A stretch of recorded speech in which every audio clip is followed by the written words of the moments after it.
Ryan Carter had had the same sentence for nearly 15 years.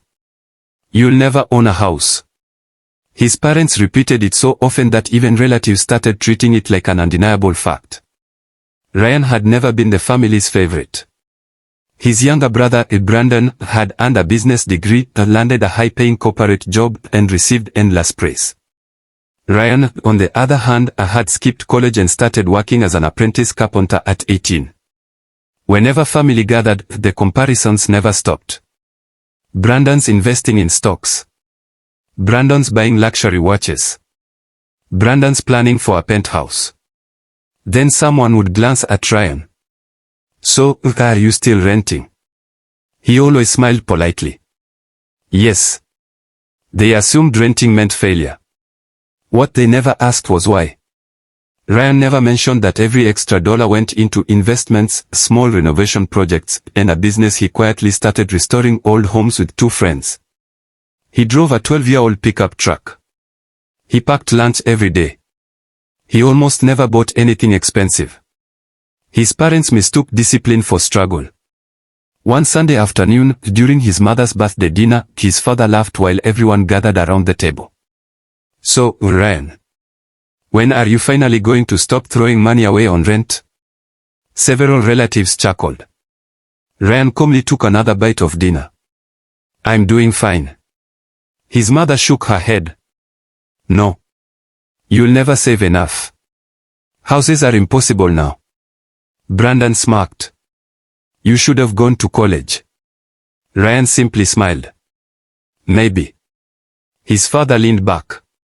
You know what your biggest mistake was? Ryan looked at him. What? You never aimed high enough. Silence settled over the table. Ryan decided not to argue. He really did. 3 months later, his grandmother passed away. After the funeral, relatives gathered at the family home. While everyone talked inside, Ryan quietly stepped onto the back porch. His grandfather joined him. You've been awfully quiet. Ryan smiled. I've learned it's easier. His grandfather nodded knowingly. I know something they don't. Ryan looked surprised. Oh. I've seen what you've been building. Ryan laughed softly. So you've been keeping my secret. His grandfather winked. The best surprises are worth protecting. A week later, Ryan's mother called. We are having another family barbecue this Saturday. You should come. Ryan agreed. When Saturday arrived, the backyard filled with relatives once again. Before lunch, Brandon announced he was thinking about buying a luxury condo. Everyone applauded. Ryan congratulated him sincerely. Then his father looked toward Ryan. What about you? Still renting? Ryan smiled. Not anymore. His mother looked pleasantly surprised. Oh. You finally bought a little starter home. Ryan shook his head. I moved last week. His father laughed. Well. Where is it? Ryan reached into his jacket pocket. Pulled out a small envelope. Inside was a single invitation. My housewarming. His mother opened it. The address meant nothing to her. His grandfather smiled quietly.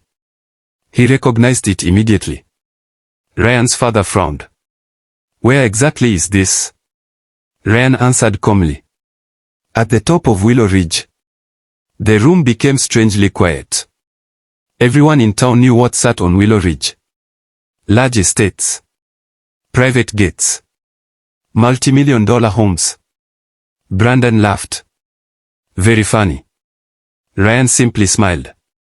It isn't a joke. His father folded his arms. Prove it. Ryan held up a key fob. Or. You could all come see it. An hour later, 6 cars pulled through the enormous iron gates of a breathtaking hilltop estate. As the gates slowly opened, Ryan's parents realized they hadn't just underestimated their son. They had never truly known him at all. The cars rolled slowly up the long, tree-lined driveway. No one spoke. At the top of the hill stood a stunning stone and glass mansion overlooking a peaceful lake. Brandon stared through the windshield. This can't be yours. Ryan smiled. It is. His father looked around, certain there had been some mistake. Did you rent it for the weekend? Ryan shook his head. No.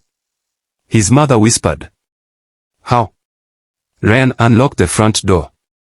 Come inside.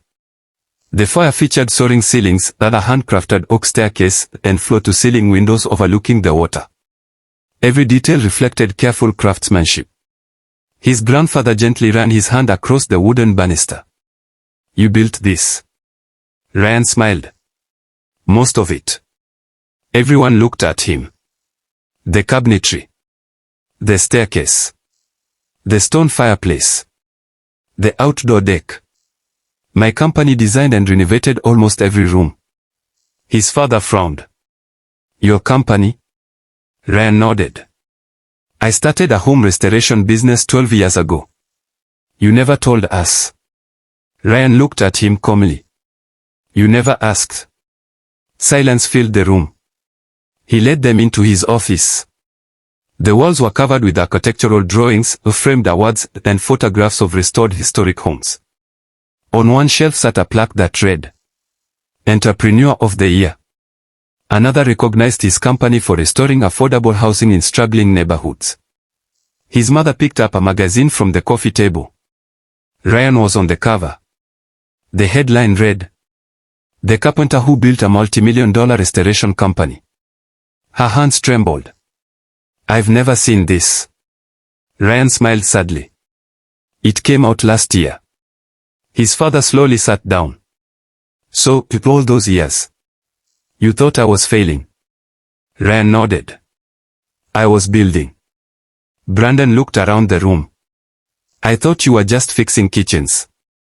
Ryan laughed softly. We started with kitchens. Now we restore hotels, schools, and historic estates. His father lowered his head. I told everyone you'd never own a home. Ryan walked to the large window overlooking the lake. I remember. I thought I was motivating you. Ryan turned back toward him. It never felt like motivation. It felt like you had already decided who I would become. No one spoke. After a long silence, his grandfather smiled. I've been waiting years for this day. Everyone looked at him. I visited Ryan's job sites. I watched him work 16-hour days. He never complained. He never bragged. He simply kept building. The old man placed a hand on Ryan's shoulder. I wasn't keeping a secret. I was protecting his chance to let